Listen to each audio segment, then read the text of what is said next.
Hello friends. Last video में आपने जाना था एसेट क्लास के बारे में, कितने तरह के एसेट क्लास होते हैं और कितने इनकम ग्रुप को किस एसेट क्लास में इन्वेस्ट करना चाहिए, safe asset class, medium risk asset class और हाई रिस्क एसेट क्लास में। इस वीडियो में आपको जानकारी मिलेगी। अपने देश में दो तरह के इन्वेस्टमेंट होते हैं, save and create and create and save. जितने भी इन्वेस्टमेंट आप करते हैं इसी दो बेसिस पे चलते हैं, फर्स्ट सेव देन क्रिएट और फर्स्ट क्रिएट देन सेव। तो जान लेते हैं, थोड़ी सी जानकारी ले लेते हैं कि क्या डिफरेंस होता है दोनों में। सेव एंड क्रिएट में पहले हम इन्वेस्टमेंट करते हैं और बाद में वेल्थ क्रिएशन होता है। फॉर एग्जाम्पल आरडी में आपने अगर 10,000 रुपये महीने का स्टार्ट किया तो 3 साल में आपने 3,60,000 रुपये जमा किया और 3,60,000 प्लस इंटरेस्ट आपको मिल जाता है।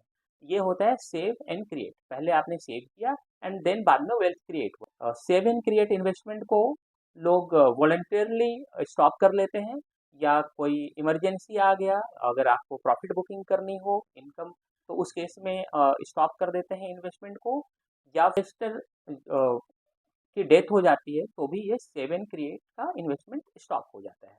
क्योंकि सेव एंड क्रिएट इन्वेस्टमेंट में कोई लॉक इन पीरियड नहीं होता है, तो ऐसे इन्वेस्टमेंट को हम शॉर्ट टर्म गोल्स के लिए ही यूज करते हैं, लॉन्ग टर्म गोल्स के लिए यूज नहीं कर सकते। दूसरा जो सेकेंड टाइप का इन्वेस्टमेंट होता है वो है क्रिएट एंड सेव। तो पहले आप वेल्थ क्रिएट कर लेते हैं और बाद में सेविंग स्टार्ट करते हैं। इसका एग्जाम्पल है प्रॉपर्टी में इन्वेस्ट करना। आपने 1 करोड़ की प्रॉपर्टीज बुक कर दी अपने नाम से और आप 20 साल के लिए उसकी ईएमआई भरते रहेंगे। 20 साल के बाद वो प्रॉपर्टीज आपके नाम पे हो जाएगी। इन केस आपने अगर बीच में ही ईएमआई भरना बंद कर दिया तो प्रॉपर्टी आपकी नहीं होगी। या फिर इंश्योरेंस जब आप लेते हैं, इंश्योरेंस पॉलिसीज आप लेते हैं, वो लॉन्ग टर्म के लिए होता है, 10 साल 15 साल या 20 सालों के लिए। उसमें भी क्या होता है, हमने अभी एक सम एश्योर्ड क्रिएट कर लिया कि 1 करोड़ की मुझे पॉलिसी चाहिए और आपने ईएमआई ले लिया कि 20 सालों के लिए भरना है या 15 सालों के लिए भरना है या 10 सालों के लिए भरना है। उतने सालों तक आपको भरना पड़ता है। अगर आप बीच में स्टॉप कर देते हैं तो आपको पूरा वेल्थ क्रिएट नहीं हो पाता है। और ऐसे इन्वेस्टमेंट सिर्फ लॉन्ग टर्म गोल्स को अचीव करने के लिए ही किए जाते हैं, जैसे रिटायरमेंट प्लानिंग करनी हो, चाइल्ड एजुकेशन प्लानिंग करनी हो। शॉर्ट टर्म गोल्स को वैकेशंस में जाने के लिए यूज़ कर सकते हैं, कार खरीदने के लिए या घर खरीदने के लिए यूज़ कर सकते हैं।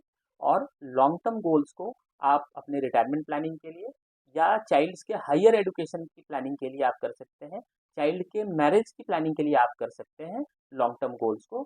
Thank you friends. आगे भी कंटिन्यू करूँगा, अच्छे अच्छे टॉपिक्स को लेकर आऊँगा। अगर आपका कोई फीडबैक हो तो कमेंट्स में ज़रूर लिखेंगे। Thank you so much.